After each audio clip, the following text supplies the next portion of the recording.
La Lanterna, a spotlight in Italian football, is a podcast that dives into the beautiful game seen from the eyes of two fans from the oldest team in Italy's point of view. My name is Fabrizio Cardone, Canadian and Genovese, together with my friend Matt Killen, an American-born and Genoa fan. Every week, we'll tell you all you need to know about the only team you need to know about, Genoa CFC. Plus, we'll have guests and provide updates from around the magical world of Italian football.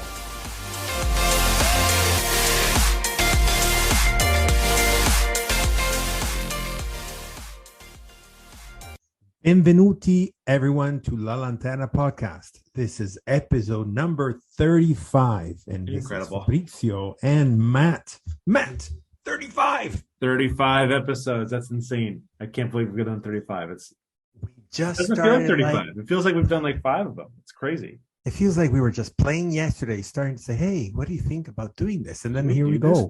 Should we do a podcast? 35. We're like veterans. Yeah. We need like a podcast badge. So I want to have like a platinum podcast thing to put in the apartment somewhere that says we've done 35 episodes. I know we should have like a flag or something. I don't know, like buy a spot on the paper.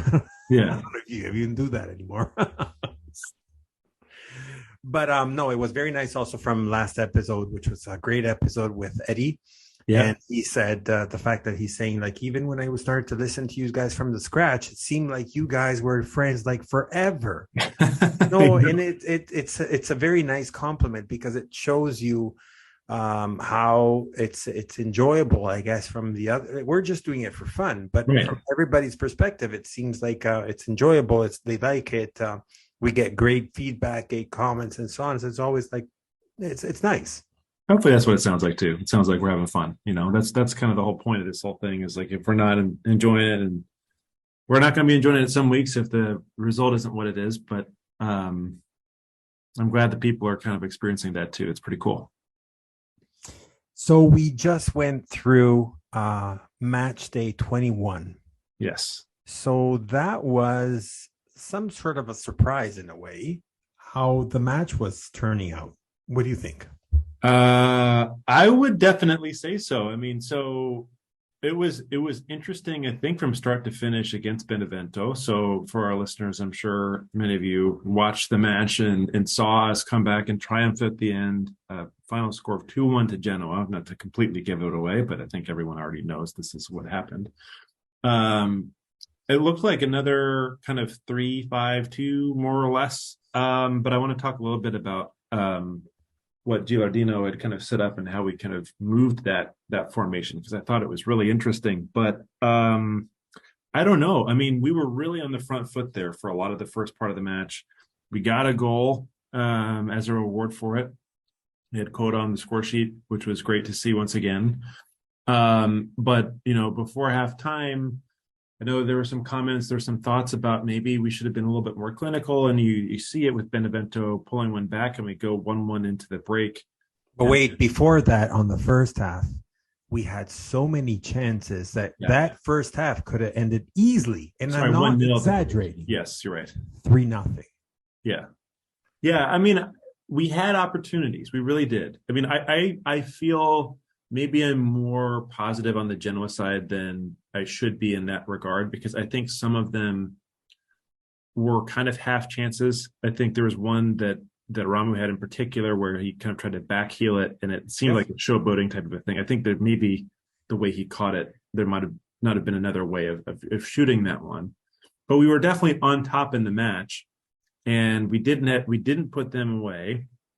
And as you saw with the goal relatively early on in the second half, you know, all of a sudden now we're down level pegging, and it was a completely different game.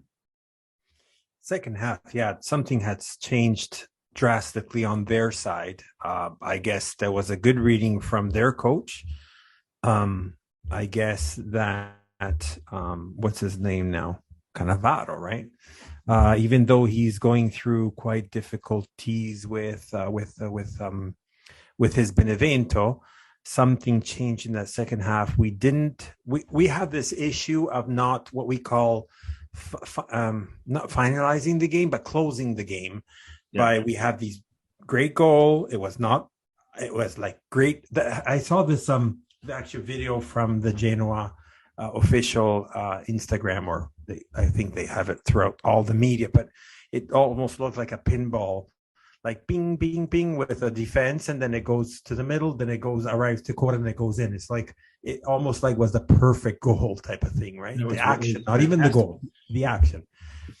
But and then, as you said, like there was like a lot of options. Not that there were a lot of shots on targets. The stats that I'm looking at overall. So that's not even talking about only the first half. Overall, 3 shots on target on our side versus 1 of theirs, and their 1 was their goal, by the way, right?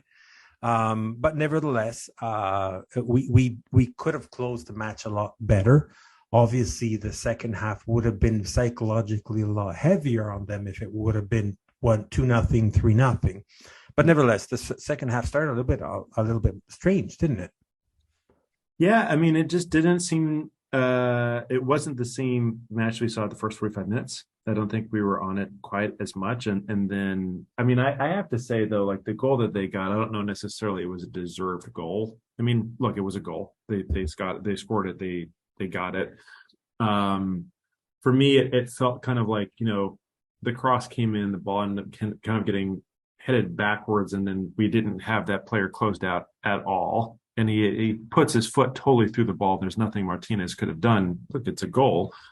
I didn't feel like we deserved to be level at that point, but it was what it was. And it was looking for a while like we might be watching a match where, you kind of almost hate those types of results where you deserve those 3 points. You show you've got the quality. The product is there, but you're just not closing the game out. And it looked like we might have ended it with 2 points dropped. And I think in that particular moment, it was definitely a scare because I believe we had already, can't recall if the Regina match was finished or was in progress, but already kind of in some distance, but we knew that they were going to get 3 points. And so I think we had to make sure we stayed level with them in this result. And obviously at the very, very end of the match, things changed. It's good that you brought that up because actually we were Ternana, we were happy, even though we hate Ternana per se, just because of the friendship that they have against the cyclists of Genova. Yes. They were winning away at Regina. So Ternana scored and we're like, oh my God, we were 1 up.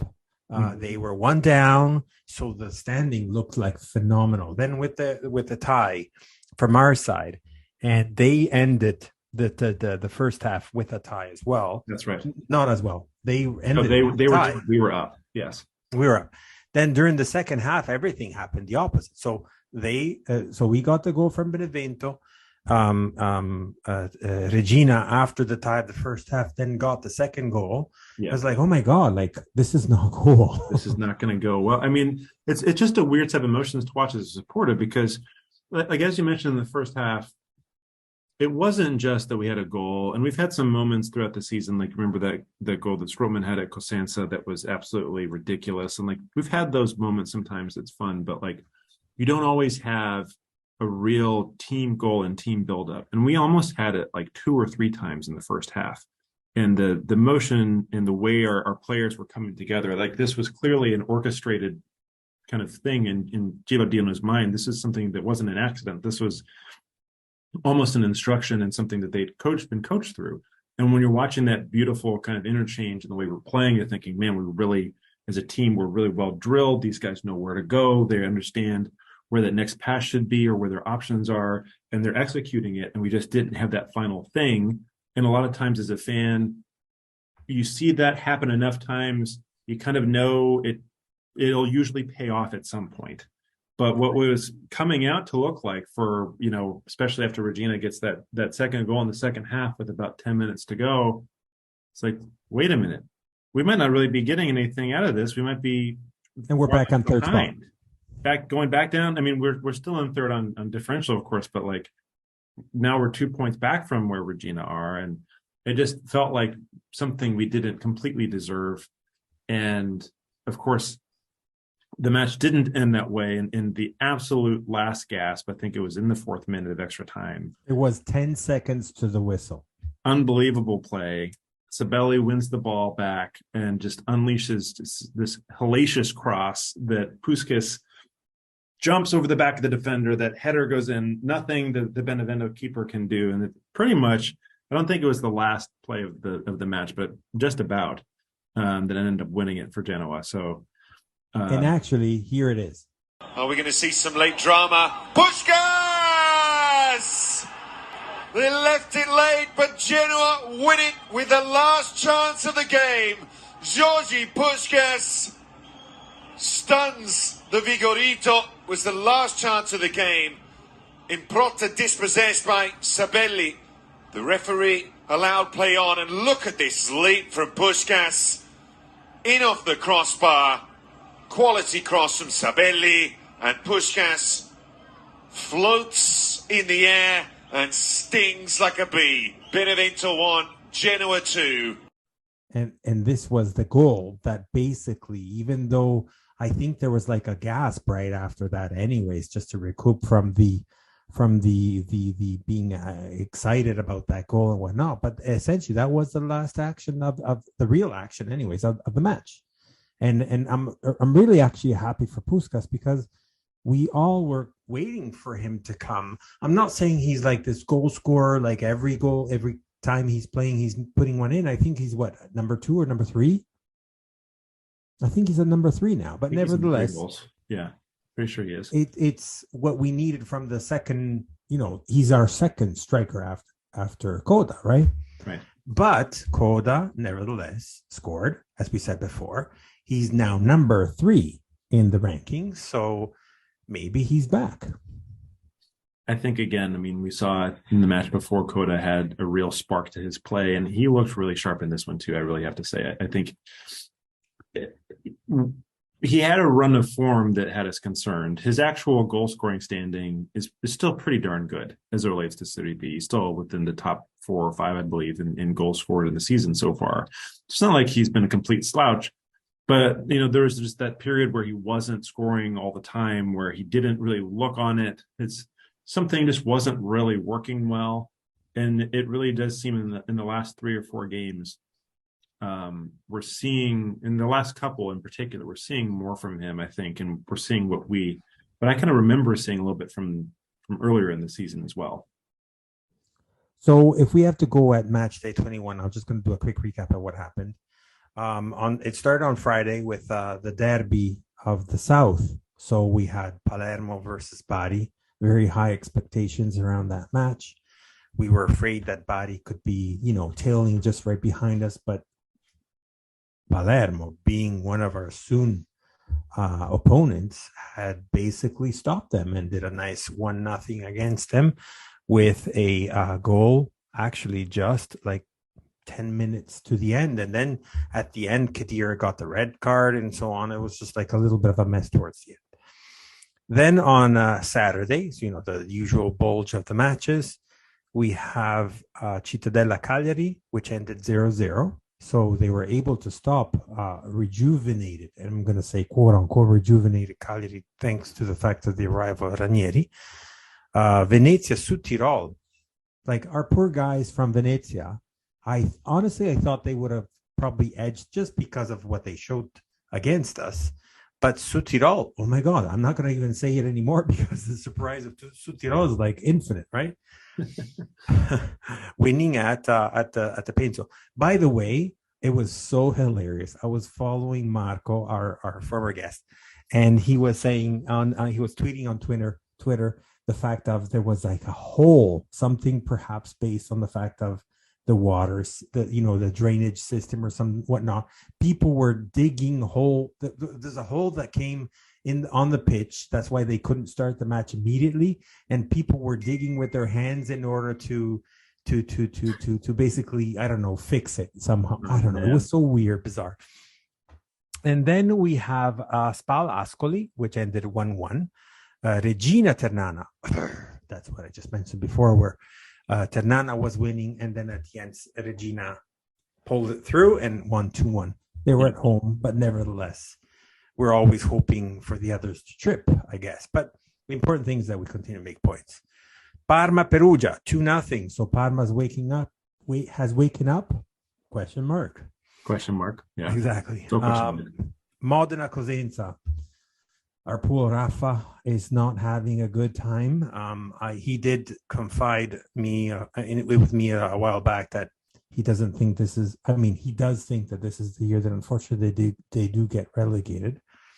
So a word. Well, I'll bite my tongue because I know Raffaello is a superstitious one, so I won't say anything. But I think the good thing about Serie B is there's not a lot of points. Everything's possible, and everything's possible. Absolutely. Yeah, that's why I could continue telling him. Like even when he did that one, the tie, I think it was 2 matches ago. I said, "Look, see, it takes 2 seconds just to get a little bit more breath from the standings."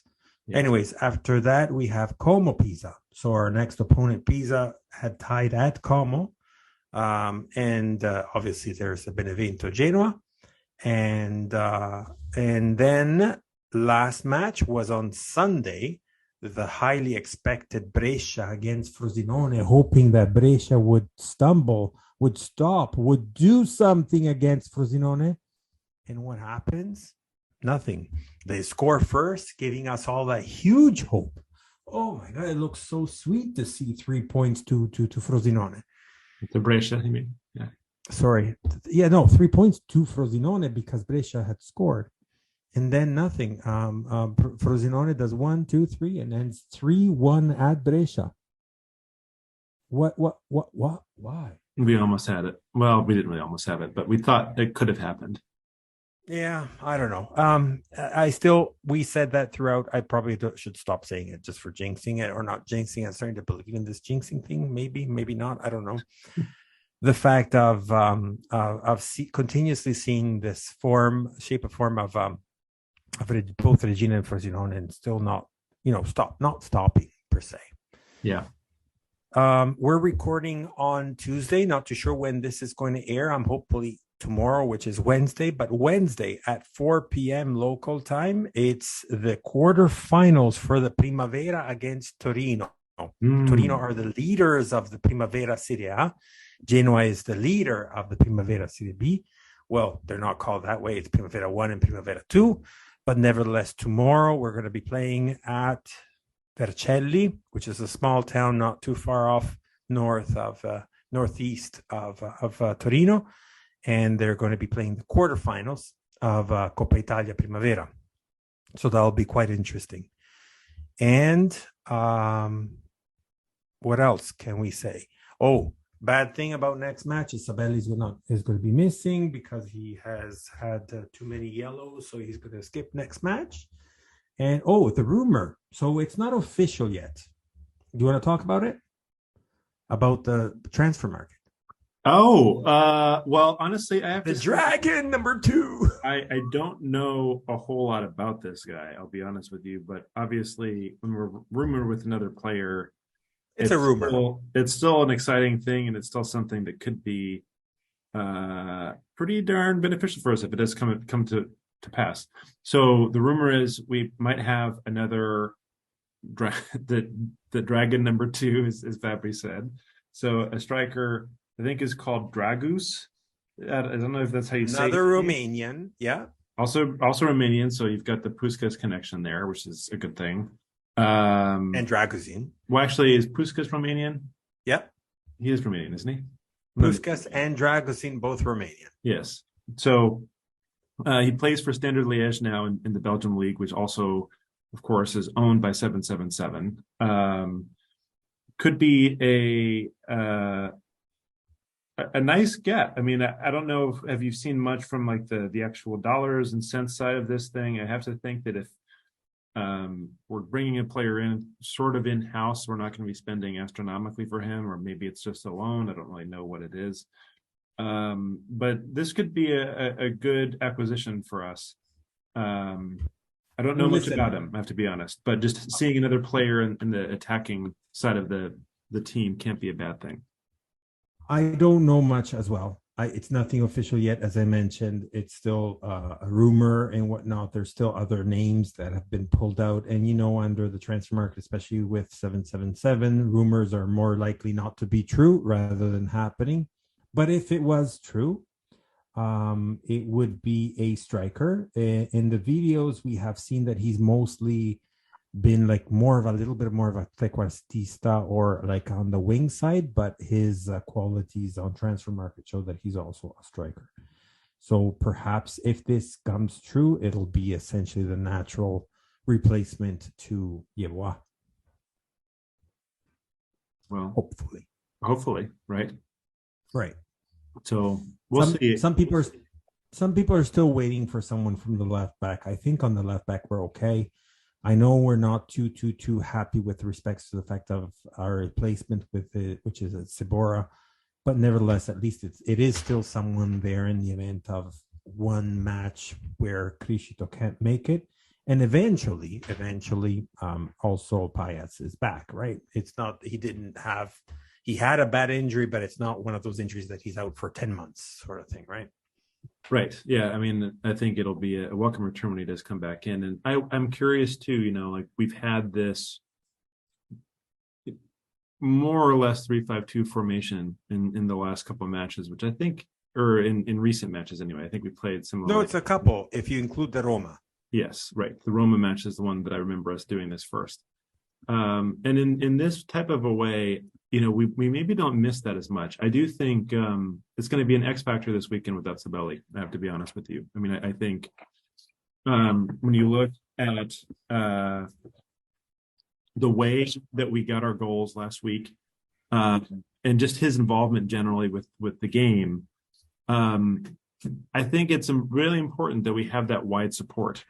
The way that like the team is kind of set up, we almost have this rotating back four that interchanges a little bit, even though we're having a back three where maybe sometimes Badel drops back, or sometimes I think even you saw Ilsanker pushing farther up the pitch, you saw Dragushin pushing it farther on the pitch on the left side, and this kind of fluidity.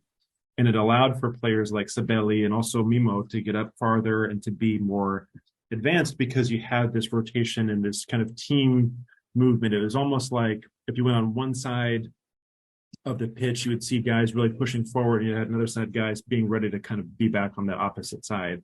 And so I think without Sabelli in there, we're going to be looking most likely at Hefty starting in that position. That's going to be a big key of this coming match. But I guess on the whole, I'm kind of with you. We've got Mimo. I don't think Sabora is as poorly rated as we might think. And I also think that we maybe need him to do a little bit less with some of these formations. So I think seeing another striker come into the squad is going to be a welcome thing, and maybe seeing maybe a midfielder with some pace or something like that might not be a bad addition either, but we'll see.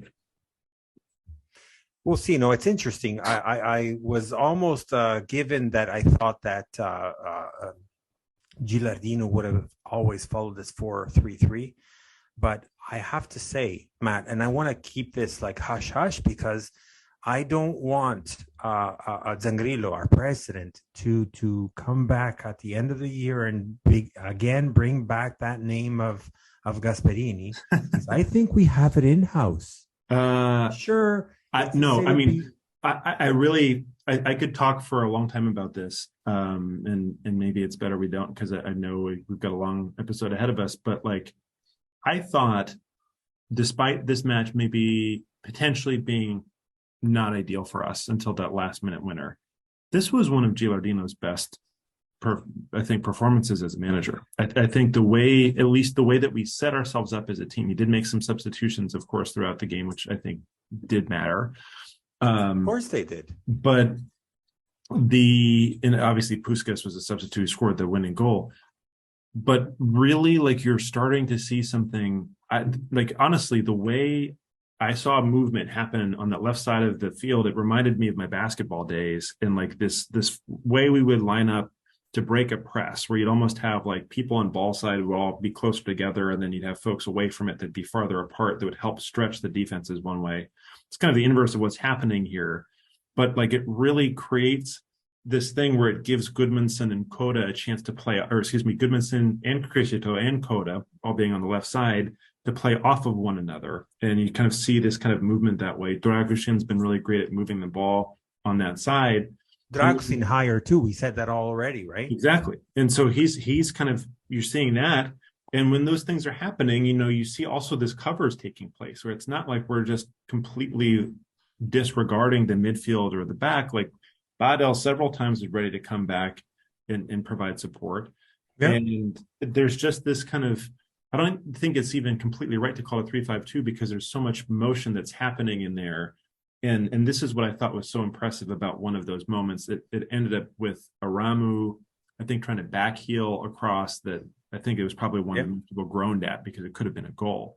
But when you look at like how the team constellation was sort of set up, you kind of can't see it on the camera, but Sabelli must have run like 40 yards on a full sprint to get the other end of that overhit cross and to bring it back over on the opposite side. And you're just like completely seeing this movement and this understanding from this team that I think is pretty remarkable. And I agree with you. Like Gilardino seems to really have something here. And I don't think it's just because he's a goal whisperer and he knows how to be a striker. Like this is some real managerial expertise we're watching right now. So hopefully we see it'll be a tough test for him against Pisa. Well, I'm really excited to see what we end up doing there. Well, listen, he has what is it now? A run a game of 6 matches. So 15 points out of 18, right? So I want to continue to see his form, and if he continues like this, I just think it's remarkable. The cohesiveness, what you said, the one touchers that you would see in these the game flow that is happening right now. It's like unbelievable right now. It's just like what I wanted to expect from the massive Genoa in Serie B that everybody's afraid of. Yeah, I mean, I think he's putting things together more. He really is. I think he's figuring out when to bring on players. It's not this thing sometimes with managers, you see guys come in way too late or something like that. I think he's utilizing that rotation well. He's really good at understanding the opponent and where we can kind of better serve our team. I wouldn't be surprised if we see a completely different formation against Pisa. Like I think we probably will, honestly. But what's impressive to me is that with this rotational flexibility, it's not like these players don't know where they're supposed to be. They know exactly where they're supposed to be. Yeah. And I believe I'm not at the training ground. I've not obviously have any idea, but it seems pretty clear that there is a mindset and a philosophy of playing football that Gilardino has brought in. What has it been? Like I guess 2 months? A month? 2 months at November. Was it November or December? December was the first time he coached against Ascoli, right? Or no, Südtirol. No, Südtirol. So yeah, December, about a month, a month and a half. But in that period of time, 6 matches, right? 6 matches. Plus Roma. Plus the Coppa Italia. But you see like there's a lot more adaptability to the game that we're taking, and we're putting players in positions that suit their skills. We're lining up differently based off of our opponents, and we're changing things if things aren't working. He's not going to get it right every time. He can't as a manager. But it's one of the most encouraging things I think of this season so far is that, like, our squad is our squad. I think there's a lot of talent there. I do think we're probably still going to need to do different things if we qualify for Serie A. But seeing a manager react and respond to his team, seeing that team kind of spirit, these guys are clearly playing for him right now. But I'm tired of the playing for him right now thing, because we talked about that for so many years, and that's such a like table stakes baseline thing. Like we need to actually see a vision and a way of playing, and I think he absolutely has that. So I think before we go to the break, I wanted to hear briefly a quick audio that we got from Eddie that is going to give us a quick recap from the match against Benevento.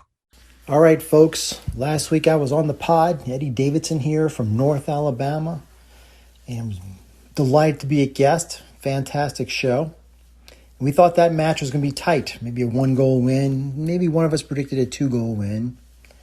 But Friday night I had 3 rough hours of pickleball matches and woke up later than I had planned. When I woke up, it was already 1-0 Genoa, and Massimo Cota had found the back of the net yet again from a sweet, sweet assist from Albert. That's way easier to say than Gudmundsson. But the rest of the first half was chance after chance, and I was worried we would suffer because of the misses. It would have been great to go into halftime with a 3-0 lead, and Saturday would be great. It would be awesome. The second half, Benevento came out ready to play and play even more physical than they did in the first half. Tello got a shot at the top of the box and buried it. Our streak of goalless games had ended. The rest of the half was pretty even, more chances but no finishes. Gilardino did his usual changing the attackers around the 70th minute.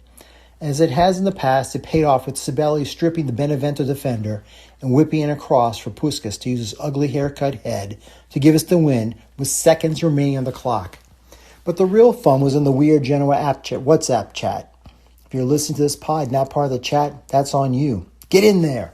Forza Genoa. Signing off, Eddie Davidson.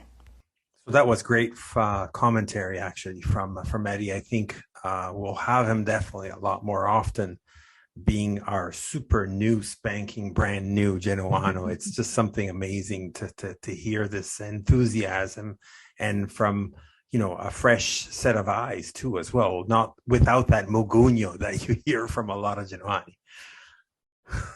Yeah, it's refreshing Magugno-esque take from Eddie, so I'll appreciate that. Well, plus he'll definitely he's trying to plan to go back to Genova. To go to Genova for the first time in the fall. He's been writing to me saying he's trying to convince his wife. Hopefully she's not listening to it right now, but but she should be going, because it's still worth it just to see different places and whatnot. And it as we said in the episode with him, it is a city that is a hidden gem, and it's a worthwhile, even though it's not in the main path of the touristic type of cities.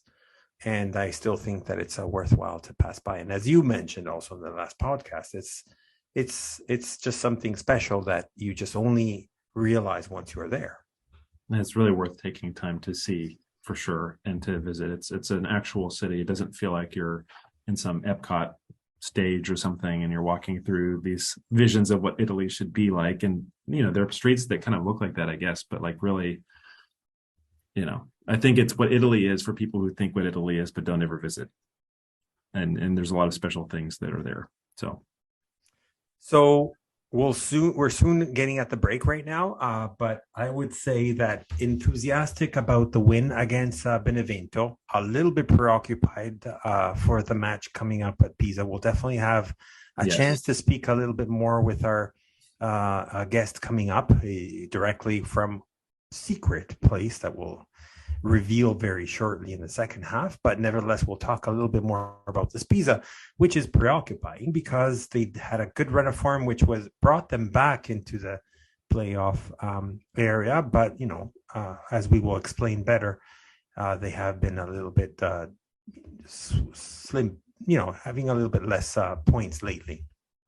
Yes, and this is going to be the start of really what's going to be a difficult next several matches for us. Not that Benevento wasn't difficult or Venezia weren't difficult, because I think they both were in their own rights, but we have Pisa coming up next and Parma right after that, followed by Palermo, which is, even though it's going to be a home match, still a tricky one. And you're looking at Modena and Spal, both Spal maybe a little bit farther down the table, followed by Cagliari. So like none of those games in my mind are games that are complete cakewalks. I mean, really no match in Serie A is that way. Serie B is that way. But this is a really, really critical run of games for us, because obviously, we're level with Regina on points right now. We're 6 points back from Frosinone. We want to make sure at the very least we just get ourselves into automatic promotion spot. And I think if we have a great run of form these next several games, we'll be really putting ourselves in a good position to do that. We need to keep up. I want Gilardino to show that who he is, in order also for him to keep his name attached to this spot where I think he belongs to. Yep. And prove that it wasn't a run of games that was lucky. The team is starting to prove of what the quality is, even though a lot of people were not believing that what it was. But let's continue struggle, because otherwise we wouldn't be Genoani. and and that's also the nature of the love towards this team, right? But nevertheless, let's go to our break, and we'll talk more about the upcoming match against Pisa with our special guest coming up.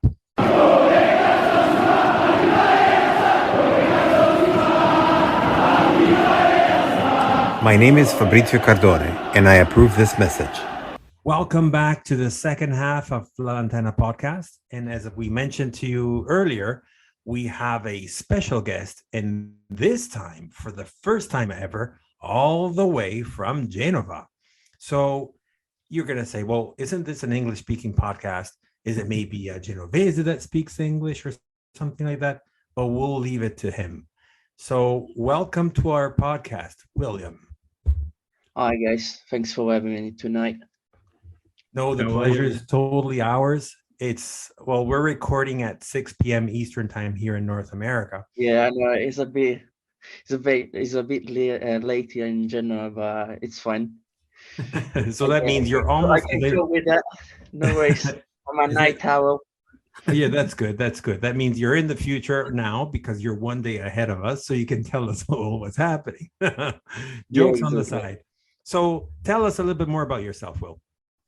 So yeah, I'm a Genoano from my birth actually, and I always been a Genoa fan because I live here in Genoa, and yeah, I speak English like this because I got English heritage. So it's perfect for a Genoano for our Griffin. I've lived in London for 10 long years. Okay. And yeah, every Sunday I was in Genoa to see our Griffin.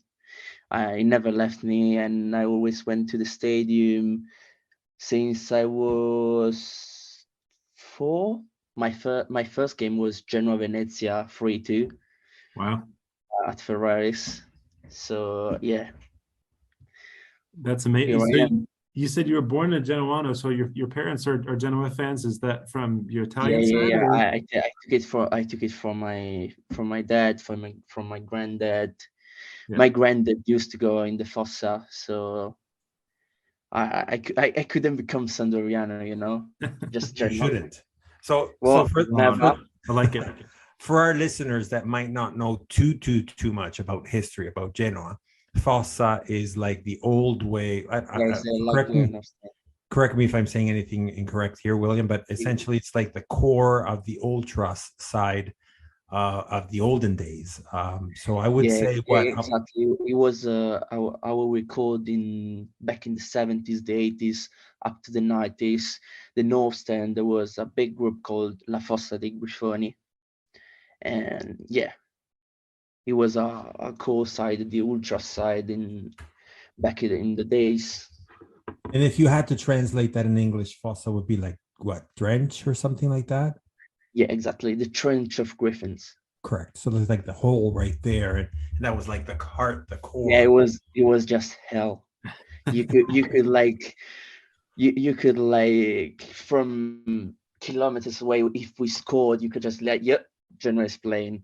Yeah. And it's still to this day, Then they sort of like, if we continue on the history side, then they kind of broke up because generations or age and whatnot. Yeah, exactly. And then they kind of divide in 2 or 3 groups, and then they sort of like kind of got together. Now there's some groups bigger than others, but the Nord, the Gradinata Nord altogether anyways has always been the fascinating part of Genoa and of Genova itself, I think. Of course. Part of our heritage. Excuse me. So you would say what, when you were in the UK, you would be able to easily fly down, and that's why you were... Yeah, not so easily, but whenever I had the chance to do it, I would do it. I will always remember when we won the derby 3-0 with Suso and Pavoletti. Ooh. I think I got the plane in the morning, went to see the game in the Gradinata Nord, and then flying out the day after because I had the exam. I had my GCSE exam, so I couldn't miss school, but I had to go and see Genoa win the derby like that. It was such an amazing amazing thing. Oh, I Really bet. amazing. And we envy you for that because of the fact that with what is it, like a 2-hour flight, you're in. Yeah, exactly. London by plane is just like Genoa to Milan. It's the same distance. So I just seized the opportunity when I could. Of course. And And to, it's and not to that watch the expensive Derby with win. Ryanair too, right? Yeah. Well, I'm not. I don't know if I have to advertise them, but yeah, thank you. There exists Ryanair, so I could go in London, go in Italy really quickly. Well, there is also British Air, but I guess that's a little bit Yeah, more it's a bit more costly, right? expensive. Yeah. But no, for all our guests that are listening, the airport in Genoa, which is called Christopher Columbus or Cristoforo Colombo in Italian, when you arrive there, it's one of the few tarmacs that is basically within the sea. So you basically either land or depart depending on what side they do it. And it's like you start from land and then it goes right into the sea, and it's like quite entertaining and sometimes can be kind of scary depending on the days, right? Yes. But then when you arrive and you get all those palm trees and so on, so it does kind of give you that sense of tropical. You definitely can smell, if you don't live close to the sea or the ocean, that saltiness in the air. Actually, what was your experience the first time you got there, Matt? It was cloudy when we arrived in. I remember that, like, because I flew in from Munich, and I can't remember what it was. It might have just been like a series of long layovers because it was traveling from New York to Munich, and then there was some ridiculously long amount of time in the Munich airport where I don't remember much of the flight except for I think going over the Dolomites maybe, or whatever the mountain range is over there. And I think it's more when we finally landed, you could kind of look up and see the hills of Genova and all of that stuff. And it was, the fog was actually there, which is kind of cool. And you kind of get a little bit more of appreciation for the vastness of it. Because I always, I knew it was a coastal town, of course, but you kind of don't always expect the hills and everything to be there as well, and to see the topography of everything, which is pretty cool. So it's an impressive place to come into, I think. It's right built within the mountain. So like wherever the mountain starts, it's where the sea begins as well. So It's quite interesting too, also that topographic part. Yeah. So Will, tell us a little bit more also about your connections with the different, I don't know, clubs around the world, because I heard you've already been on different podcasts. Yes, I did. I know very well Tobia and Alex Pugno from the UK. I have friendships with them, and I managed to connect with the Genoa Club UK to the Genoa Club Dublin as well, because I went to I am a uni student, and I went 6 months to Ireland. So I met the guy from the club in Dublin as well. Then of course you that I've met quite a few years ago. I think 3-4 years ago we started chatting on Instagram. Then Matt is from New York, if I'm not mistaken, and sometimes I did write to you guys as well. Yeah, I made quite some connection. The guys from Bruxelles as well, they were in Benevento with me, so I met them. Crazy guys. You were down in Benevento? Yeah, of course. I do all the away games. I've just missed 3 because I was ill and I couldn't travel. Did you hear that, Matt? I just missed 3. The poor guy, right? We're here like fighting. I know. It's fine. Fabry's over here in his torrent site trying to figure out which game to go to. Meanwhile, Will's already having a should I use like VPN? Should I torrent it or whatever? And he's like, "Oh, I just missed 3 matches live." That's the way to do it, man. I'm so jealous of that. Yeah, that's the part of living in Europe where those are the things that are like the most enjoyable. But again, those are because of the leagues that are right there. Of course, guys, I'll wait for you in the last matches. If you consider yourself invited to the stadium for Bari or for some matches, if you can manage to come from. I know it's far away, America, but if you could come to the stadium in the last games, I think we could organize something. Yeah, it would be nice to have. It would be nice having you in Genoa. It's definitely not easy to manage, nor to to try to get that happening. I just for the invitation there, because it would be cool to see you.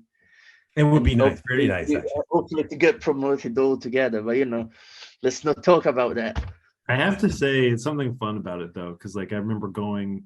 I was lucky enough to be at the Bologna match, and I talk about this all the time, but of course I do.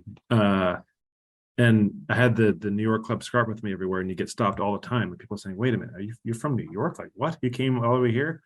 So I would love to go back and do that again and meet more Genoano. There are many more there, of course, but it's always fun.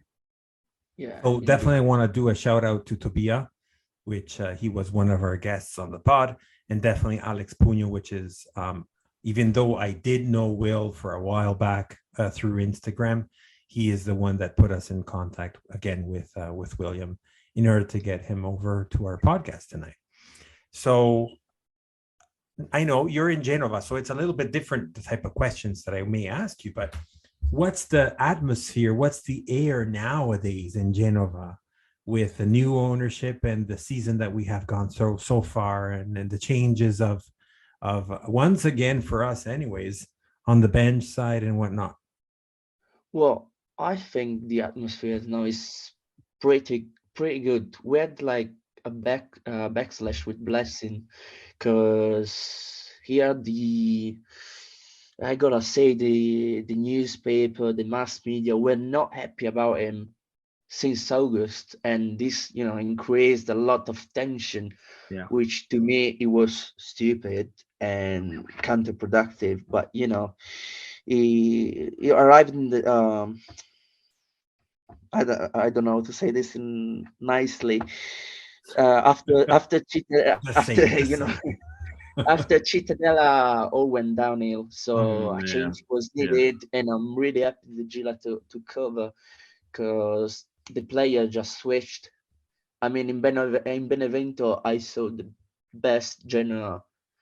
In of course, in the first 45 minutes, I've seen the best Genoa in years, and I'm not kidding. Not the best player from this year, but I think at least 3-4 years I never seen play Genoa like this. Defense was perfect. We didn't, we scored 2 goals, but we could score like 5. Mm-hmm. And I see them play football, and to me it was like, oh, finally. And yeah, I think the atmosphere is pretty nice. I mean, I cannot even recall since we have won 4 games in a row. I think it's from Gasperini that we don't do this, so it's really important. And now there's Pisa. We have to do good with them as well, even if it's a really tough game. But I like the squad, and if we do, we get 2 players more, I think we can fly through this championship, this Serie B. We'll definitely talk about Pisa shortly, but the one thing good that you brought up, and it's interesting, if you don't mind me asking some questions, it's good to like interact with different type of opinions and whatnot. Mm-hmm. But I think that since the arrival of Blessing, so let's think about go back a little bit.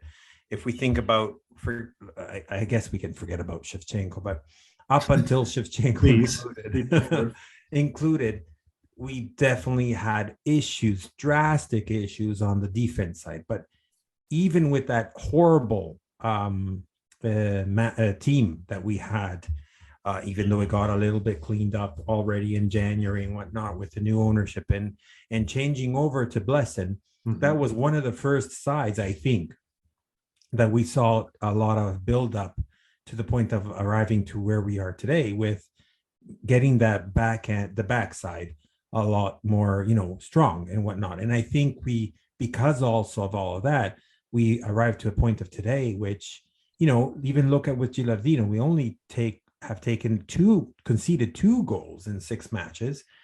And most of, actually both of them were mainly just a pure distraction mistake by the defense. Mind you, every goal is a mistake by the defense, but Well, yeah, I agree with you, because I think we have to be fair with Blessing. I mean, it might not be the most.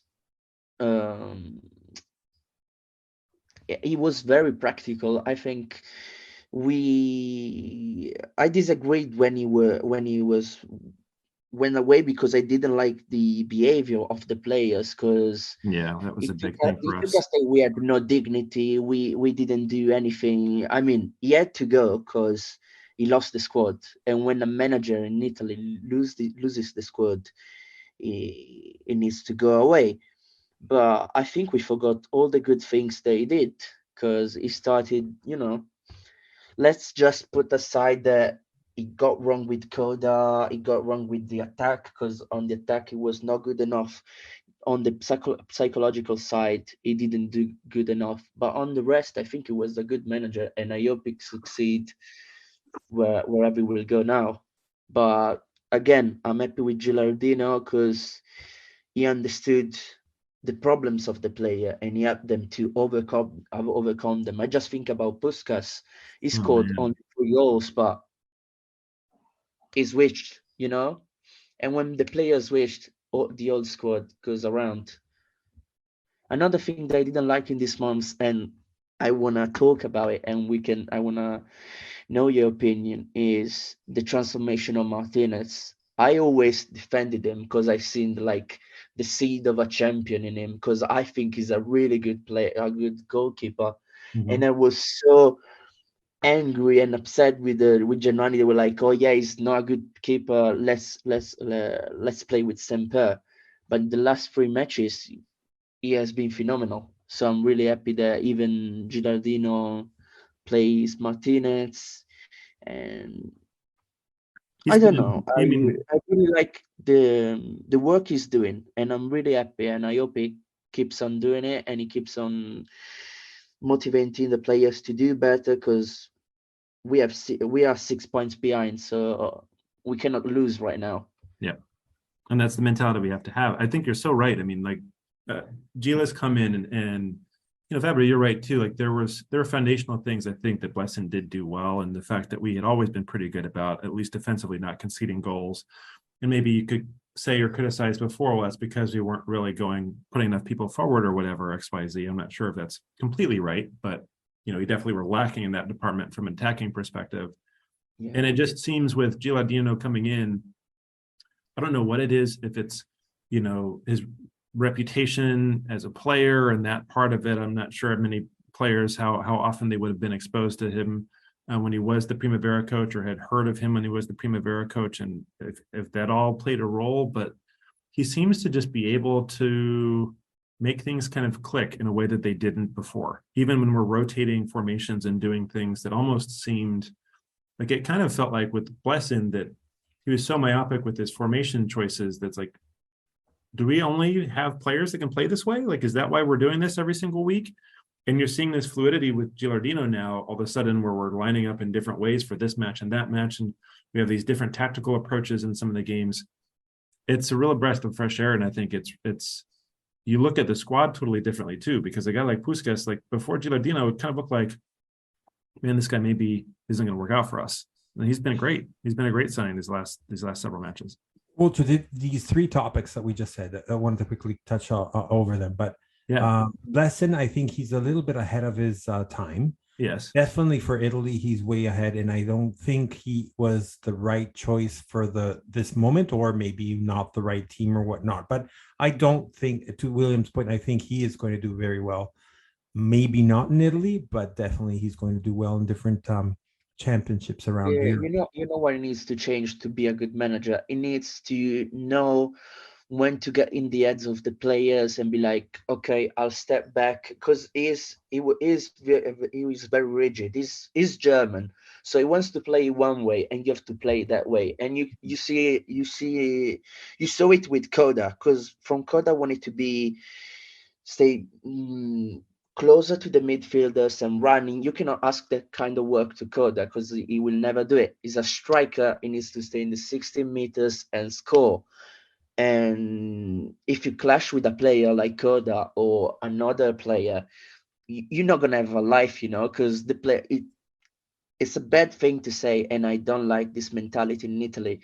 But if the coach cannot work with the players will go against you. And if you lose the bench, and if you lose the squad, you're not going anywhere. You can be Guardiola, that the player will be like, it wouldn't matter.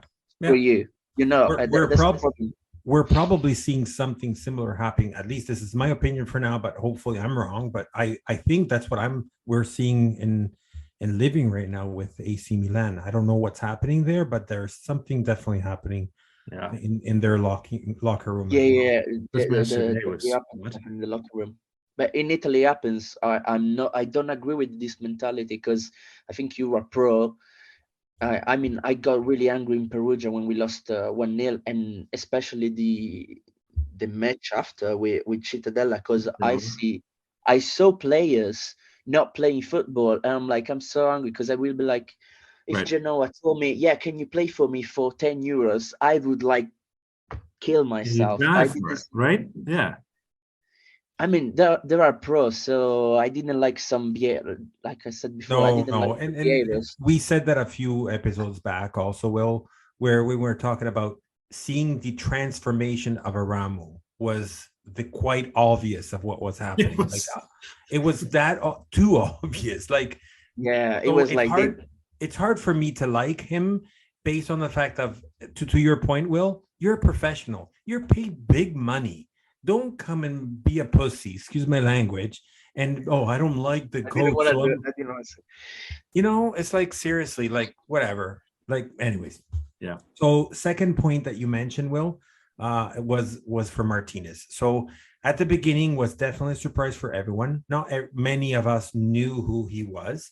Obviously, human beings and Genovese for the Mogugno and so on, it's quite very common that there's no desire for change. So they were used to, even though it was a second goalie, they were used to Semper. They did see quite good, we did, not they, but we did see good quality coming from Semper. So seeing this new guy coming over and the couple of little small mistakes that he might have done for ingenuity or whatever that might have been, already is going to put him like immediately on the stand case to say this is a bad goalie. But you saw the quality, and the fact of seeing that they were strongly counting and pointing at him. At least for me, I would say, well, I'm not the professional. I'm just a fan. I'm seeing that they're stubborn about it. There has to be a reason. They can't just be putting Martinez just because. Yeah. And I think we're seeing the effect now. Yeah, I totally agree with you because this is something that as a Genoani, if we want to, compete to a top level, we have to stop doing. You cannot say that, excuse my language, excuse my French, you cannot say that the keeper or a player is shit after 2 games. I mean, if you see that it's like playing shit for 10 games, you're like, okay, now you can't play. But you need to be constructive. I heard like people moaning Mugunyar in the North Stand about Martinez, like, oh, it's shit, he's not gonna do anything. And then like just cheering on when he did that save against Venezia, because he did a miraculous save. Mm-hmm. Wait, just one small interjection, if I may. Sorry, there is one goalie that after one match you can tell he's shit, and that's Marchetti. I agree with you, but let's not talk about Marchetti, because if I get started, we're gonna have a whole episodes about Marchetti. I don't want to do it. Well, I'm going to now throw you on the third topic that we were just talking about.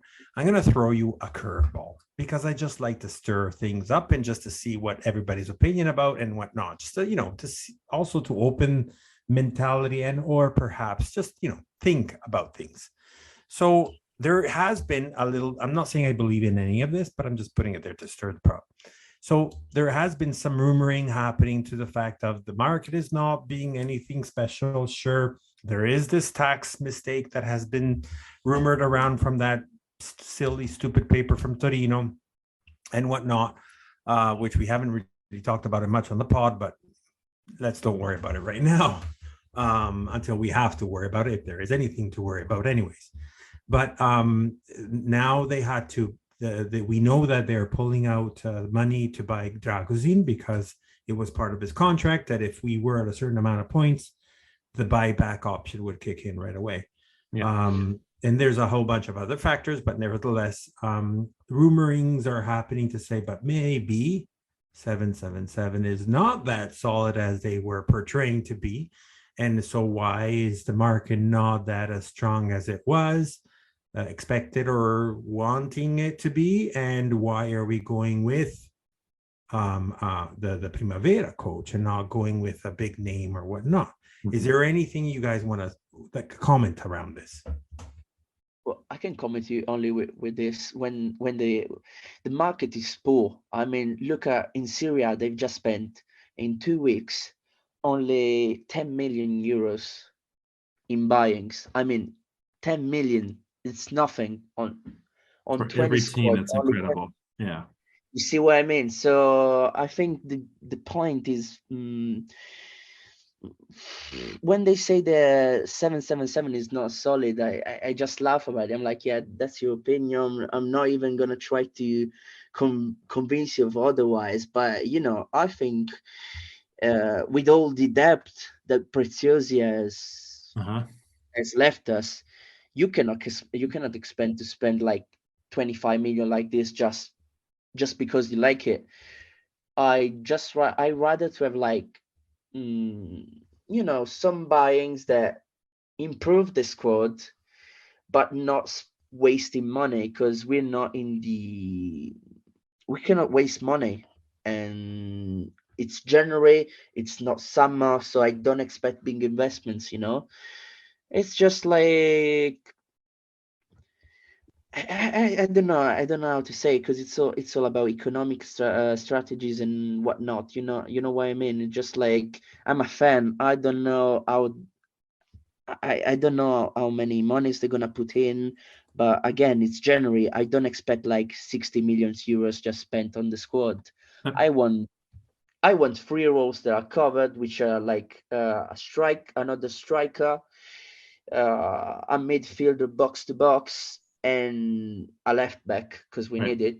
Right. But I don't expect big names. I want some prospects, like it could be Dragusin or Voliakos, or young people that wants to show up and show off and be good to the cause. I don't expect big names. I mean, to be fair, when Dragusin was acquired over the summer, I don't think anybody was like, "Oh, this is a great signing." A lot of people were saying, "Oh, he's kind of shit for Juve. Is he going to do anything?" And I think, Will, you're so right about it, because, like, look, you look at some of these other teams, especially if you look outside of Italy and you look at the amount of money Chelsea have spent and all this stuff. Like, there's some teams that have an ability to spend and not really have to pay the consequences. I don't mean that in any sort of way. It just is a reality. I think, as like Genoa fans, we've sort of seen what happens when the club gets into debt, and it's not good. And like, I think it's a really pragmatic and thoughtful way to understand, like, we can't just all of a sudden start splashing the cash and bringing in these guys. We're in Serie B. It's not a guarantee we're going up. And there's a lot of other things that we need to make sure we're doing. First and foremost, we just cleared out all of this debt that we had, which was the biggest reason why everyone was so happy that 777 are here.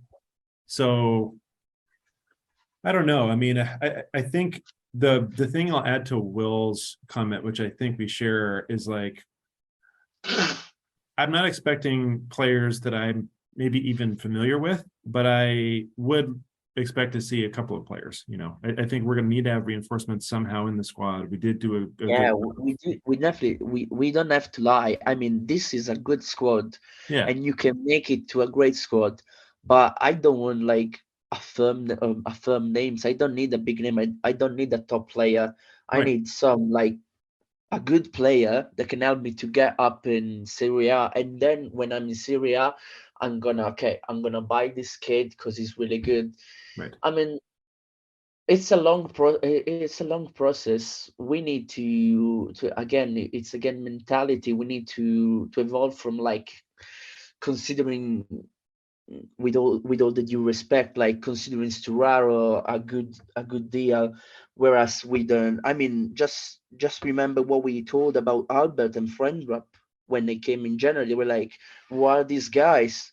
And now they, "Oh yeah, they're top players." You see what I mean? I mean, then we have really good players in the Primavera as well, so maybe we can use them as well, because I don't know. I I'd was going like to to get know at that.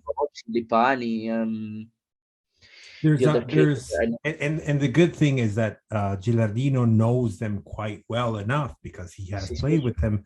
And a prime example is when we saw Brian Bocci, and Brian Bocci, when he came in. I was like, oh my God, who is this phenomenon? It's like, look at him. He came in for the first time, never heard of him, and he looked like even better than professional that have been playing for over 10 years, mind you. Yeah, because they're youngsters, they want to show off, and I think it's fair that we have to develop our players, because again, it's a changing in mentality and everything. I think 777 can build a great project, but we need to follow them. I mean, not me, not you, not Matt, not Fabrizio. I'm talking about in general. We need to, the royal we. Less mugugno, less mourning about it without proof, and try to be a bit more positive. Of course, when you have to criticize something, you have to criticize. You just briefly mentioned about the points that probably they're gonna be deducted from a point of view, or of a legal point of view.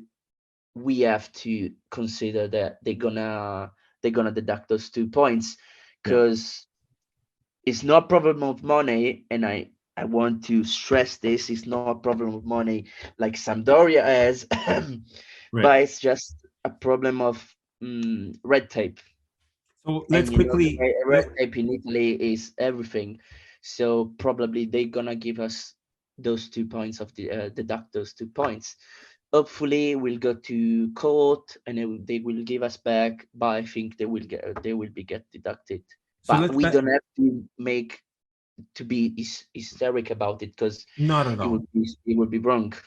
Let's backtrack 1 second and explain a little bit, because as I mentioned before on the pod, we didn't really say or explain well enough, also because everything is under development as we speak, as nothing is official as of yet. So what happened is on January 19th, this dirty, I want to call it dirty, but it's this newspaper, this sports newspaper from Torino called Tutto Sport. And I'm saying that not because I'm trying to advertise them, I'm trying to anti-advertise them, has basically mocked a little bit in a kind of like sneaky way, a very awful, if I may say. Obviously, I'm a little bit biased, I may say, but I'm trying also not to be. I always try to be a little bit as unbiased as possible.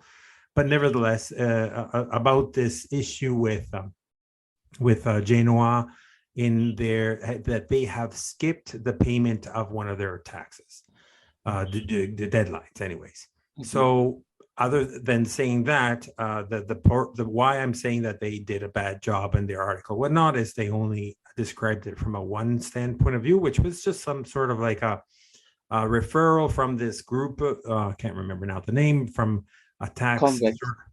Thank you.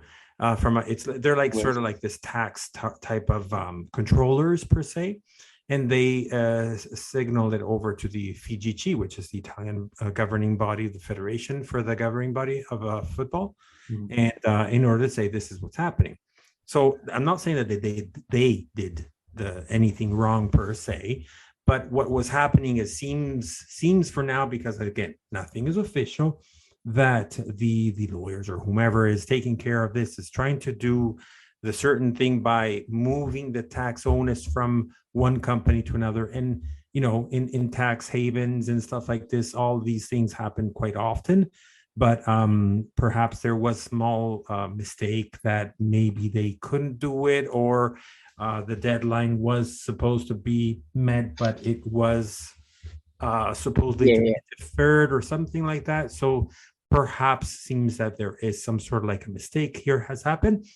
Hence to the point of what Will was saying, that if this is true and that it's found as true, because it's not a matter of money, a fact of the issue of not being money, it's just of this movement of trying to do it in a way. It wasn't a schema to try to avoid it. It was just trying to defer in a different way. But nevertheless, I want us to stress it out that what Genoa has done is perfectly legal. There's like a point in the code. I mean, they did talk to what is called in English. They talked to the governing body of taxis. They talked to IMSS and everything. They knew Genoa 6 months ago. They were like, yeah, The revenue agents. we're gonna move our taxi to Genoa Image, which is a controlled company, but we're us. And they were like, oh yeah, cool, you can do it. So what is contested there, what they trying to argue, they're like, yeah, but you missed the deadline, so you can use that law. It's just technicalities, really. So Exactly. I'm not really worried about it. I was more worried about the Juventus case, but they solved us. We don't have any problems about that, so I'm really happy. And yeah, we'll just wait and see, because it's like, if they give us 2 points, I think they will like go to court and be like, yeah, we disagree. So Right. we have Just to yeah, quickly wrap that up, is essentially, if we are found guilty of whatever they're trying to accuse us of, which, to Will's point, it's just a technicality, it's not necessarily a faulty part, is by default the ruling says if you do miss payment, there is at a minimum starting point is 2 points and upwards, yeah, right? 2 points. Like So Regina that's mentioned why last these week. 2 points are out there. Yeah, But but it's nothing to be worried about. I'm not worried, and we'll see what happens. I trust 777, because I know they haven't done anything wrong legally. So that article and the day after, the one in the Gazzetta dello Sport, to me is just like, good to throw it in the chimney, the Uh, little part was just nothing else than copying and pasting that article itself without any other information that was found differently. And actually, different type of papers have tried to get more information, where FIGC actually said those are private documents. So makes you also think, so then why did Tuttosport was able to divulge that, which is a yeah, private yeah, matter, and so on. So if someone is at fault, in my opinion, someone that is divulging something that is still under investigation or under private matter with respect to, investigation or whatever. If there is, it's not even investigation. Essentially, it's just a file that was open to see, okay, Genoa is already talking with the tax department and whatnot. Okay, let's see what's happening and let's deal with it. So it's nothing. exactly. They're basically putting much more dust in where it's supposed to be. Anyways, Like having said always. that, Juventus side, that not that we want to cover too much about that bad, ugly, awfully team that too many people really talk about and or like too much about. But I don't. We all already kind of know that it's not finished yet. So their 15 points deduction is just a starting point, and it might get uglier. To Will's point, we have been absolved with respect to having any type of involvement with that type of ruling that came With the out. first case, we've been ruled out, so that's good. We just need to wait for the third case, but I'm positive nothing's will happen to Genoa, because we haven't put anything down in a dangerous way like Juventus did. So Yeah, when you hear yeah, Juventus that has sold to someone, I can't remember now, neither who and nor to whom, but it's facts here. A player from Primavera that never even played in Serie A, and it was sold like for over 6 million. You're thinking, well, how can that even be? yeah, just like they're also in the index, so it's gonna. I think they will get relegated, but that's what I think. Let's Yeah. see what happens on the 20th of February, It's but I think they will be relegated to Serie B. not to beat a dead horse, but it's all the more reason we need to get out, obviously, this year, because it almost has an adverse way on us either way, if that were to be the case. And just to completely spell it out for any of our listeners that maybe are newer to the pod or are not as familiar with the Juventus case itself, as you guys were saying, basically it was a number, I'm going to oversimplify this a little bit, but a number of sort of inflated or sort of fake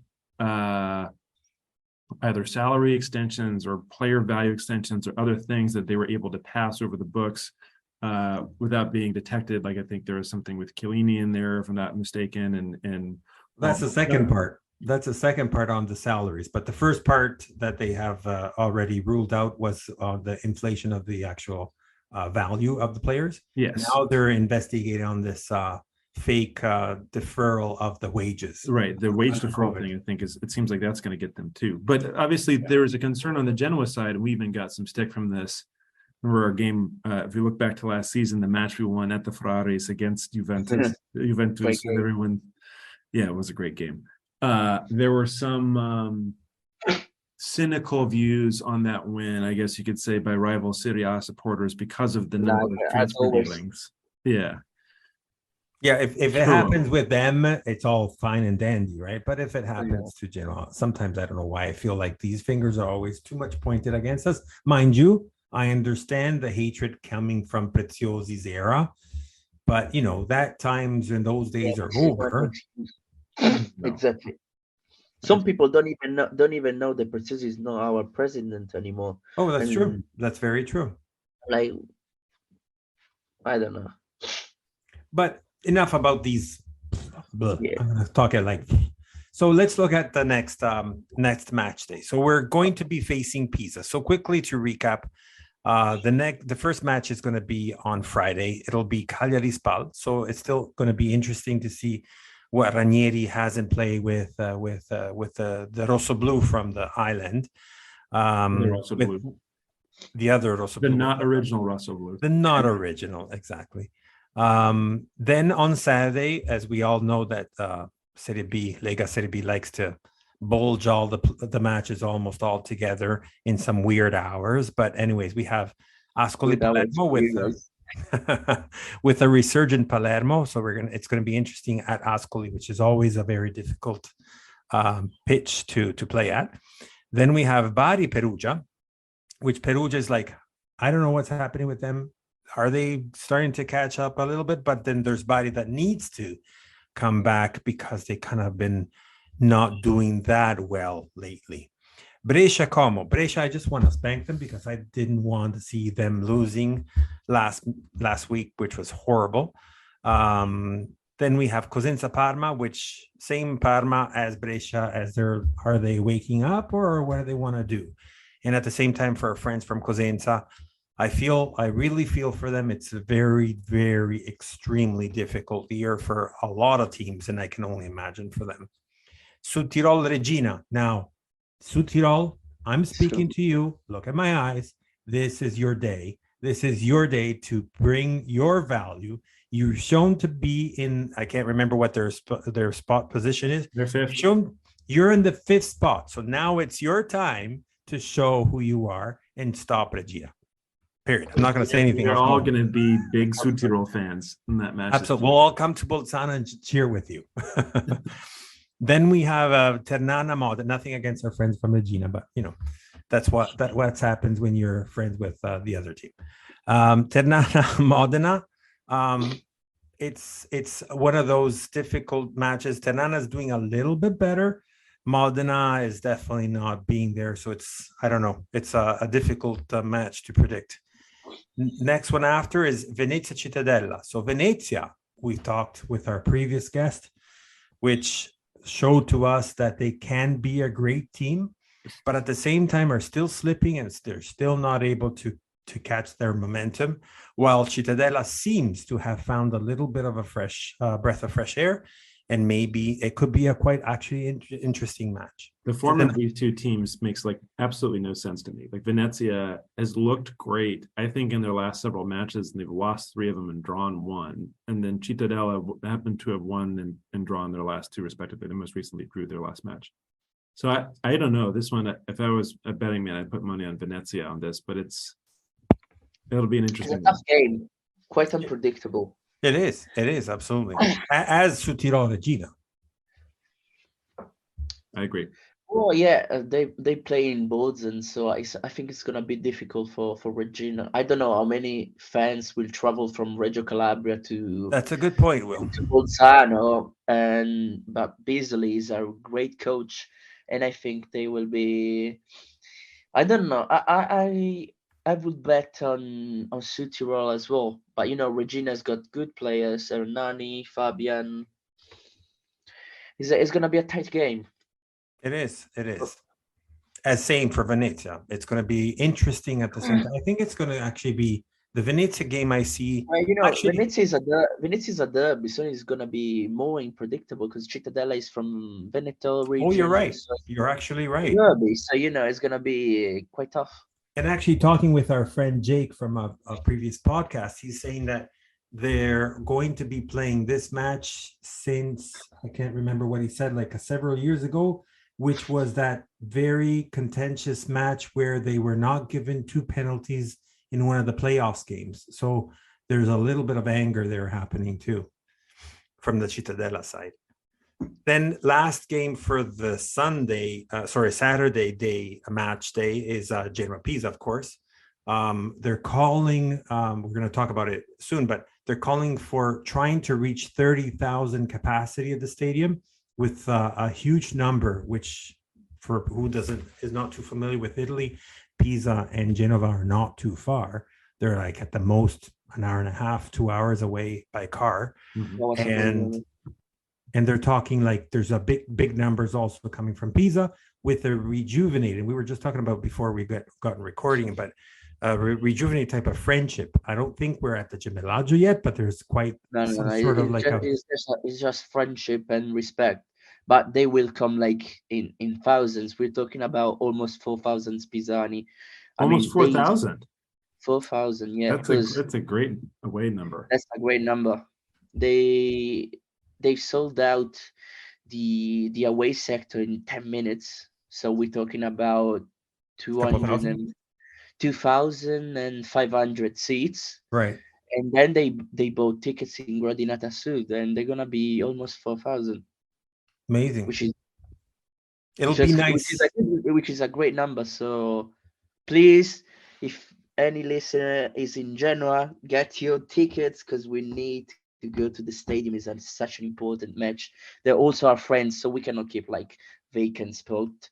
I'd like to see all the Distinti, all the Distinti, the Tribuna, and the Gradinata Sud, the South Stand, with a lot of money. Because 4,000 is a big number. It's a big chunk. It is. You can hear him. I mean, they're our friends, but you can hear him. I mean, probably not much with our chanting and with the 20 and plus thousand, but nevertheless, it'll be interesting. It's a great number. Yeah. And then to end off match day 22, we're going to, am I wrong with him? No, 20? 21. 22. No, 21. Yeah, 21. 21, sorry. Mm-hmm. Is on Sunday at our 10:15 a.m. or 4:15 local time is Frosinone Benevento. So I'm pretty sure it's 22. Okay. The match day is 22. I'm sorry. We just finished the 21. We're going with the 22. It'll be Frosinone Benevento. Someone has to stop them. I don't think it'll be Benevento. I'm sorry, but someone has to stop Frosinone. Again, so. Yeah. They did lost in Benevento, so I got high hopes. Yeah, you never know, right? When was that? Last year or this year? This year, Frosinone has lost with Benevento, if I'm not mistaken. I'm gonna check it, but I think they lost 2-1 in Campania. Oh, on the first leg. Okay, but that was probably at the beginning. Maybe they were not super vamped up. I don't know. Let's hope so. We've been saying now for a while that both Regina and Frosinone, especially 2-1. You're exactly right. Well, they did lose. I have a good memory. Have this both Frosinone and Regina, especially Frosinone, having this this positive run, except the loss. I think Frosinone. I want to talk, if we can. I want to talk about them because they're being, excuse my French, a pain in the ass because they went here in Genoa. They lost, and that means that we're superior to them because they were here and they haven't done anything. They haven't been dangerous at all. And luckily they lost to us 1-0. And then they go in every other field and no one could stop them. I got like the standings that they like playing really well at home. They didn't lost any games at home, which is incredible for a Serie B side. But they are really lucky because they don't play good as us. But what they do much better than us. They're more practical. When they see a space, they shoot. and 9 times out of 10 they score, which is incredible. I think they were really lucky. But when And they don't have superstars. No, they don't. I mean, they have Grosso. This is the third year they have Grosso as a manager, so they know them very well, and this is their unfair advantage. But when I see them play, I mean, the second goal and the third goal at Brescia at the Rigamonti was horrendous. It looked like a Series C game. It was like seeing Pordenone against Estri Levante. I mean, it's not quality football, but what they do better than us at the moment is when they see the chance, they take it. It's a dirty ball, clean ball. They don't care. They just shoot, and that's why they have 6 points more than us. But I think we can. I think we can reach them because they're not that good. They're not good as us. They have a quite easy spell within the next few matches, but eventually they'll have to they face. bound to lose at least one game. It's not possible. We lost 2 games. We had like the down phase of the season that happens in December, which happens to everyone, right? Exactly. I mean, it still has to happen for them. I think it will, because it's not possible. I mean, it's mathematically impossible. They don't lose lose like 2 in a row. And of course, keep in mind too, like dropping points still is dropping points, and if they get a couple draws out of these next couple matches, let's hope so. You have to win though, because those 2 games that you lost on purpose, but that's my idea with Cittadella and Perugia. They having a toll right now, and you need to keep on winning. And now you have Pisa, and then Parma, and then Palermo. It's not an easy fixture. No, it's not. It's not. All right, so let's do the round of predictions. Who wants to? I'm gonna die. Okay, let's try it. You go. Me first. No, me last. Okay, I'm sorry. Matt, what do you think? I'll start with this one. I think that this match will be obviously it's going to be a challenging match, with Pisa also sitting at 6th in the table right now and being, I think the last couple of matches, maybe that's not gone exactly well, but they were really on their own form there for a while. I think this one will be difficult for us. I think it might end in a draw. I think it may end 1-1. We'll see what happens. I do think Genoa have the superior squad. I think we've gotten an opportunity, especially with the way Gila's lined the men up. I think there's a good opportunity there. I do like Puskás as my goal scorer this time. I've been on the Dakota train for a while. I think he'll have a decent match, but I kind of feel like we'll see Puskás getting on the score sheet against this one. And we'll see. I mean, for this match in particular, we've seen it in the last couple now for Genoa. Like, I think we'll get a decent number of chances. I think 1-1 might flatter Pisa a little bit, but I don't know what it is. I feel like we've been on such a good run of form. I'm not quite ready to put us down for a 5th consecutive win, but I'm sure we're rooting for that. So we'll see. What do you think? Should I go? All right. So, as Matt said, the form for Pisa lately hasn't been really what they were, the trend that was happening, because we've started to see even wins outside with at Ferrara against Spal and whatnot. But then you got that stall against Cittadella, which was a little bit of a slap in the face. And then a tie with Como, which was still a little bit scratching the head to say, like, what's happening there? So I'm hoping for a little bit of this lower trend. Nevertheless, I know that whomever has come to the Ferraris has always shown to be Barcelona this year. I don't know why, but so I'm going to expect to see like a super Pisa. I do see that Matt's point to see like a possibility of a draw, but I do think, again, to Matt's point, the quality of Genoa is going to come out. We're not going to have Sabelli, so we're going to have to really hope that Hefty wakes up, and I'm not too sure what has been happening to him. But we need a little bit more stability on the right side in the event of Sabelli not being there. And Hefty was that guy that we were, praising last year. So nevertheless, I think with Criscito, we have a great solid on the left. Let's see what with Gilardino says with respect to the formation, because he did surprise us last match to see Criscito being put in the midfield type of left set position rather than the left back. Yeah. But nevertheless, that quality, even though a lot of people don't necessarily like him, but he definitely has brought that quality that on the left side was missing. I do think that we're going to have it's going to be difficult. It's going to be 2-1 in my opinion. We're going to have a scorcher from Strootman. Ooh, okay. And I still think it's going to be a battle, because I just want to call it, but that's it. Between I'm like this much close, like 50-50 between a Criscito goal or Coda. I thought you might predict a Criscito goal. I don't know why. And Coda's back. Coda's back. So I think now it's my turn. It's causing me pain saying something, because here in Genoa we are really, we never say predictions, but I'll bend the rules for once. I think it's gonna be a tougher game than we saw in the summer against them when they had Maran, when we were in Pisa in the summer, and they don't have a really good form. We do, and this scares me a lot. But I agree with Fabrizio, and I will call a 2-1 as well. But we're gonna really suffer. Scorers, I will tell you they're gonna score first. I have this feeling that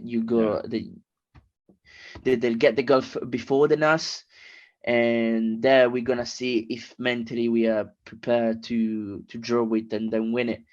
But I think we can do it because we got a good score. I'm gonna call as a scorer Coda, because he switched back. And then I wanna say Albert or Aramu, because those two plays they did in Benevento, they are still crying for a goal. So one of them is gonna score. Yeah, that's true. And yeah, we'll see. I want to get at least 4 points from the next two games, and I think we can do it. Yeah, I think we have an opportunity for sure with this one. And just to go back a little bit to jog everyone's memories, I can't believe this was August when we played them. It felt for some reason like it was September or November or something. But yeah, it was the 28th, 29th. See, look at this photographic memory. Yeah. August 28th. It was 1-0 at Pisa, obviously, if you guys recall. Ekuban had the goal, exactly. We miss him. To my grandchildren, I can say I see Ekuban with a lob in Pisa. Amazing. Oh my god! When I saw that lob, I was like, "It's not possible." The went in. I was really mind blown from Ekuban as well. So it was really an incredible moment, and it was a game where Pisa looked on. It was a really bad game. Actually, we were not. No, we were not good, but Pisa was a really bad. It was a really bad squad. Again, they had problem with Maran. I don't think Maran was the coach for them. Then he got. I think now there's D'Angelo. Is that the coach name? And they went back up pretty quickly. I'm scared of the left midfielder. I think it's called Berwato. I think he's a good player, a really good player that we need to attention on Saturday. But again, I feel we have to win. We can win. We have to do it. We have to. We cannot drop. We cannot drop a lot of points. Well, this was a blast. I wanted to thank William for being able to join us at such a short notice, not only, but especially for the fact that it's like 1 a.m. for you. And I so much feel for you. And I'm so sorry. And thank you again. So, William, if anybody wants to reach out to you, how can they reach out to you? Excuse me? If anybody wants to reach out to you, like contact you or whatnot. Well, you can call me, you can find me on Instagram, will.1893, and you just find me. There you go. That's perfect. So once again, Will, thank you for your availability. It was amazing. Thank you for having me. It's been a pleasure. Whenever you want to chat again, I'm available. Maybe not at Absolutely. 1 o'clock in the morning, you know. Finally put a face to a name that we've talked a while back, but it was great to have you with us. So once again, thank you everybody for listening to us. You can always reach out to us on a social medium. So Facebook, Instagram, Twitter, and the La Lanterna podcast is always here for you. And as always, we always have to say, Forza Genoa. Bye guys. Forza Genoa. Ciao.